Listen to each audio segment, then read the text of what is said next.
എന്റെ കാര്യത്തിൽ ഒരു ശ്രദ്ധയില്ലല്ലോ. എനിക്ക് സൂക്കേടായാൽ എന്താ ആയില്ലല്ലോ എന്താ, ഞാൻ മരിച്ചോ ഞങ്ങൾക്ക് വേറെ പെണ്ണ് കേട്ടാലോ? ആ ഡോക്ടറെ.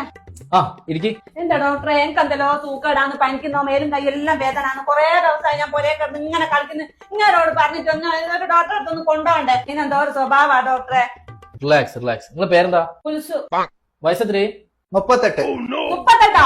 30 വയസ്സായി കാണും ഡോക്ടറെ. എനിക്ക് നിങ്ങൾ ഏതെങ്കിലും ഒന്ന് ഉറപ്പിക്കോ? 30 തന്നെ ഉറപ്പിച്ചോ? ഇപ്പൊ എന്താ നിങ്ങൾ അസുഖം? ഡോക്ടറെ 2 ദിവസമായി പനി. നിങ്ങൾക്കല്ലാലോ സൂക്കേട്, എനക്കല്ലേ? ഞാൻ പറയാ ഡോക്ടറെ, 2 ദിവസമായി ഭയങ്കര ക്ഷീണ, തീരെ സംസാരിക്കാൻ പറ്റുന്നില്ല. നാവിനെന്തോ ഒരു കുഴപ്പമില്ലോ ഡോക്ടറെ. എന്തല്ലോ പനിക്കുന്നു. കുറച്ചു നേരം വായ അടച്ചു പിടിക്കട്ടോ. ഡോക്ടറെ, ഈ മാന്ത്രിക വസ്തുവിന് എന്ത് വില വരൂ? അതെന്തിനാ ഡോക്ടറെ? 20 കൊല്ലം കൊണ്ട് എനിക്ക് സാധിക്കാത്തത് നിങ്ങൾ ഒരു സെക്കൻഡ് കൊണ്ട് ആ സാധനം വെച്ചേരം മാറിയില്ലേ?